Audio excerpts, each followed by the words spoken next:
Приютить, обогреть, накормить, подлечить, выходить и отпустить в самостоятельную жизнь. Вот так работает реабилитационный центр для бездомных животных «Шанс». Он открылся в Ингушетии недавно по инициативе Фатимы Сакаловой. Помощь оказывают на благотворительные средства. Есть социальная сеть, где можно получить информацию по каждому нуждающемуся питомцу. Репортаж Залимхана Калуева. Это очень болючий укол. Кот Муська уже месяц проходит реабилитацию. Ветеринарам пришлось ампутировать ему хвостик. Каждый день колят антибиотики, которые он явно не любит, слишком болючие. Второй укол, он очень болючий, и мышцы живот. Муська, больно? Сильно боль? А?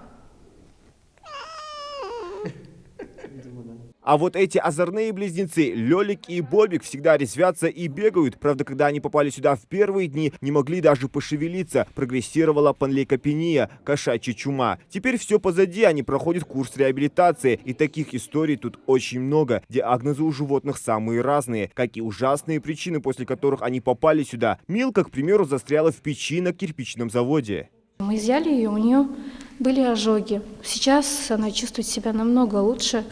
Лечится она уже 3-ю неделю. Ей необходима помощь именно в перевязках. Даем антибиотики, обезболивающие. Она очень терпеливая кошка на самом деле. Сами могли убедиться только что. Да, Милка? После клиники их долечивают, вакцинируют, стерилизуют и ухаживают, как и принято, за настоящими пациентами. У этого кота не так давно ампутировали глаз. Здесь его назвали одноглазым Джо. Его состояние теперь намного лучше. Они так же, как и люди, болеют онкологией, ломают суставы, конечности и чувствуют боль. Этот центр предусмотрен только для бездомных животных, но иногда пройти мимо некоторых четверолапых бывает просто невозможно. Всего же тут уже 13 маленьких котят. Вот, к примеру, этот малыш с мамой попал сюда из Малгобека. Они чуть не замерзли на улице, но волонтеры не смогли остаться в стороне и решили спасти эту пушистую семейку. А вот взрослых котов здесь больше, около 30. Доброте Фатимы можно удивляться бесконечно. Хоть реабилитационный центр для бездомных животных «Шанс» открылся всего 2 месяца назад, она занимается этим на протяжении долгих лет. Спасает наших братьев меньших. Речь идет как о кошках, собаках и других животных, прямо как в старом добром мультике про доктора Айболита. И доктор пришил ему ножки, и зайка прыгает снова. Сюда!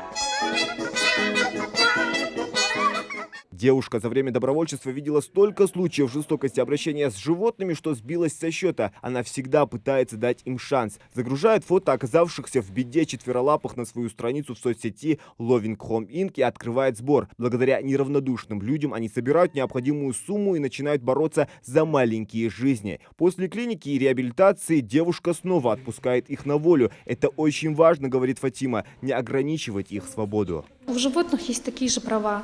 Они нуждаются в свободе и выпускаем на прежнее место обитания. Животных с более сложными диагнозами отправляют на лечение в Москву. Хоть поначалу может показаться, что все сказочно хорошо, нет. На самом деле центр нуждается в максимальной помощи и поддержке. Неважно, деньги это или старое одеяло, ненужный шкаф. Для хранения вакцины нужен холодильник, не говоря о том, что препарат также нужно покупать. На данный момент мы не можем выпустить животных, которых стерилизовали, потому что их сначала надо вакцинировать.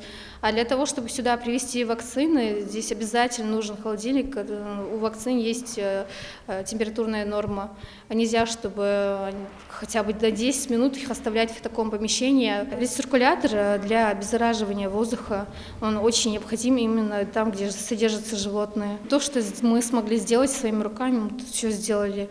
Помощь, она необходима в кормах, в наполнителе. Это приходится покупать постоянно. Корм и наполнители, пожалуй, еще одна больная тема. Они быстро заканчиваются. Помогают Фатиме Сакаловой 2 волонтера. Сейчас их, правда, здесь нет, но подмога не помешает. Необходимые процедуры с животным девушка научилась проводить сама. Самое главное, что нужно понимать, это реабилитационный центр, а не приют. Многие звонят, просят, пишут: вот заберите кошку, мы не можем за ней ухаживать и так далее. Но я хотела бы, чтобы люди понимали, что здоровым животным не место в таком месте, они должны быть на свободе.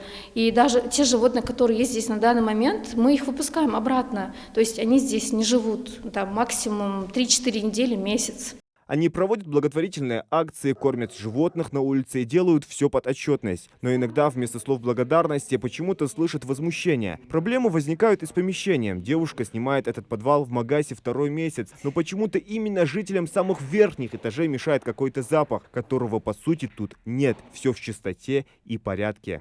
Очень много людей недовольных тем, что мы этим занимаемся, именно тем, что мы занимаемся этим помещением, просят, чтобы мы их убрали отсюда, переехали там и так далее. Сейчас крайняя необходимость это реально в помещении, чтобы нам никто не мешал. Фатима с болью рассказывает. Буквально до нашего приезда один из жителей этого дома пнул больное животное и ушел. В таких моментах сохранять стойкость бывает очень сложно, поэтому девушка просит хотя бы не мешать, раз помощи от них не дождешься. Не стоит забывать, что все эти животные попали сюда из-за человеческой жестокости и плохого обращения с ними. Многие забывают, а ведь в Коране сказано, что в судный день животные сами будут требовать ответа от тех людей, которые притесняли их. Давайте будем чуточку добрее. Зелимхан Калоев, Магомед Белакиев, Новости 24.